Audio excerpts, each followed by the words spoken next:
Hello and welcome. My name is Marcus Warner, and in this video we are going to be taking a look at this rather unusual, and in my opinion, very interesting Omega Speedmaster automatic.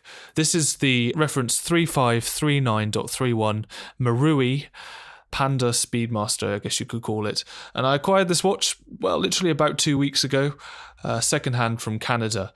It is very difficult to find any information about this watch.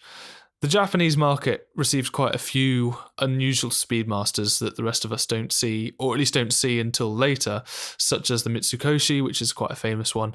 But with this one, there's just so little out there. I mean, apparently there's 2,000 in total made. The Speedmaster automatic version that looks like this started in the late 90s and then was updated in 2006. This particular watch is a 2008, so it's one of the last ones that was made.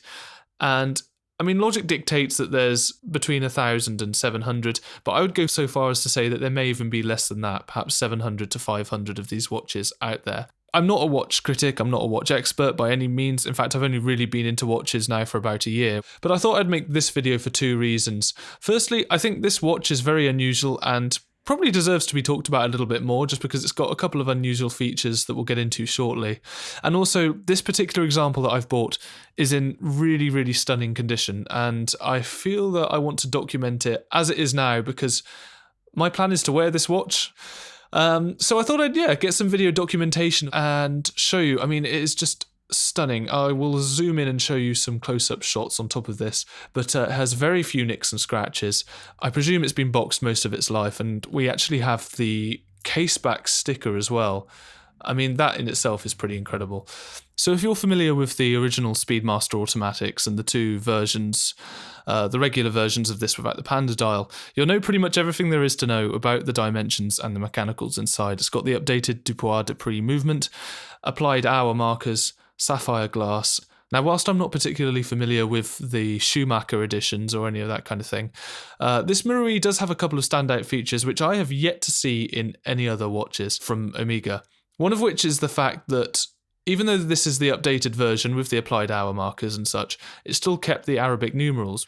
The other thing as well is that you'll see it has this very interesting, and I'll get some close-ups of this, bracelet with this Art Deco style.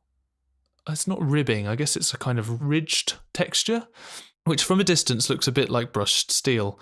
When I saw the photos, I didn't really think much of it, but in person, it actually suits the watch really well, and I think was a very good design choice. And you can see it's just got this absolutely lovely design, these white painted markers on the chronograph dials, and the main hands painted black to contrast the white face of the dial here. In my opinion, this works better than the original Speedmaster reduced. It is reminiscent of a Panda Daytona, but with the Arabic markers, the slightly different spacing, and the bracelet, I think it's got a very strong sense of identity.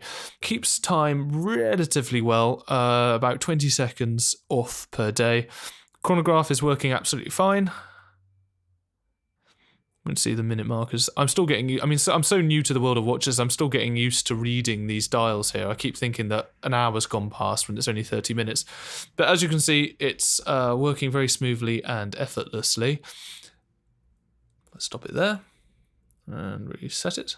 But suffice to say, if you're thinking about getting a limited edition Speedmaster, I would say that this has got to be one of the better ones out of not just the reduced, but the entire range of Speedmaster. As a strong statement, but I will stand by that one. I think this is a beautiful watch. I'm going to put it on my wrist and show you what it looks like.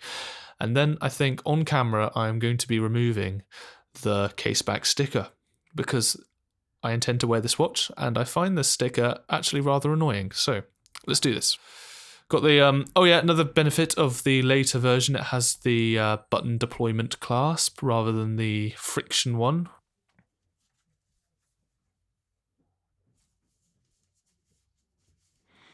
Here on camera for your viewing pleasure. Do I have a cloth handy? I think I do. Something that I've been looking forward to for the past couple of weeks. Oh, there it goes.